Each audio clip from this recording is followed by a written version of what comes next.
Olá e bem-vindos. Hoje vamos mergulhar na história de um Estado brasileiro com um ADN muito próprio. Um Estado marcado por um incrível espírito de rebeldia, o Rio Grande do Norte. E para começar, que tal uma história?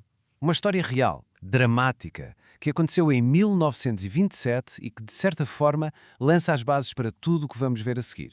Vamos falar de Mossoró e do seu confronto com Lampião, o rei do cangaço. Este evento é mais do que uma história famosa. É um ponto de partida perfeito porque revela um legado de resistência que já venha de muito, muito longe.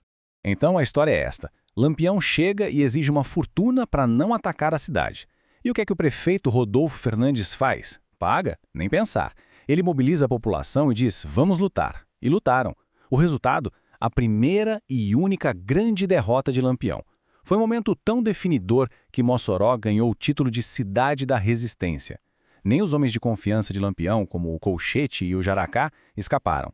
O mais fascinante nisto tudo é que este ato de coragem de 1927 não foi um caso isolado. Na verdade, tem raízes históricas profundíssimas. Para percebermos de onde vem esta fibra, temos de recuar no tempo, muito tempo, até às primeiras tentativas de colonização no século XVI. O povo potiguara não se limitou a resistir.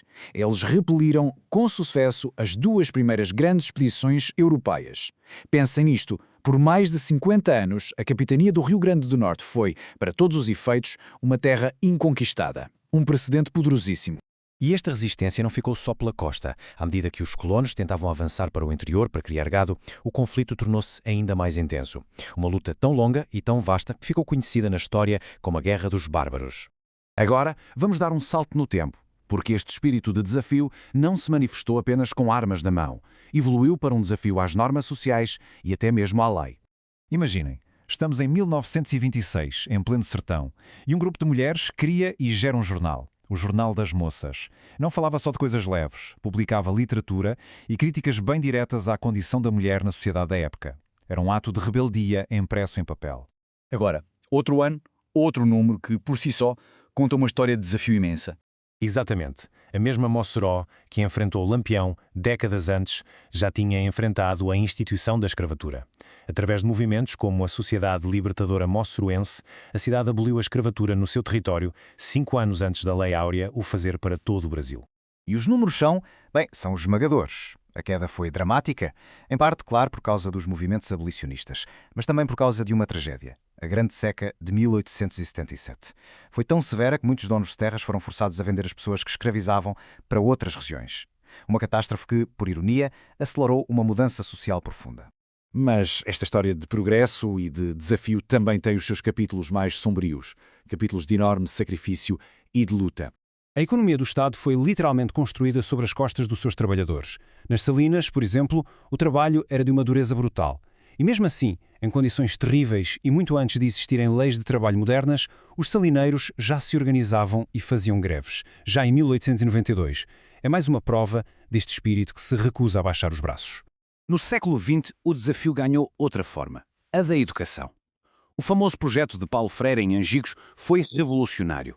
Não ensinava apenas a ler e a escrever, ensinava a pensar de forma crítica. E claro, para a ditadura militar que tomou o poder em 64, isto não era educação. Era uma ameaça, era subversão. E este espírito de desafio teve um preço terrível.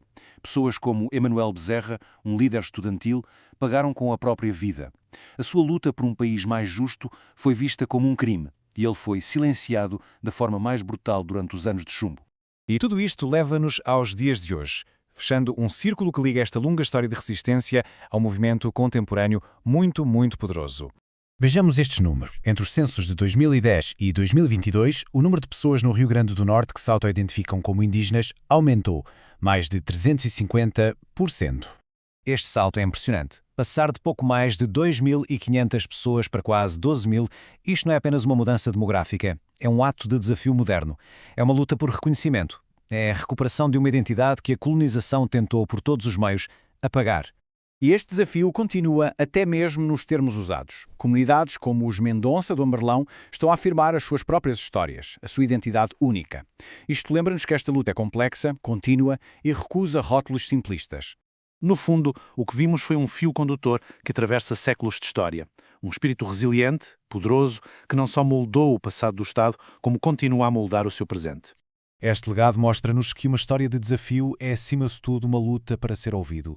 E a questão que fica no ar é: que vozes, que histórias lutarão para ser contadas a seguir? Obrigado por nos acompanhar nesta análise.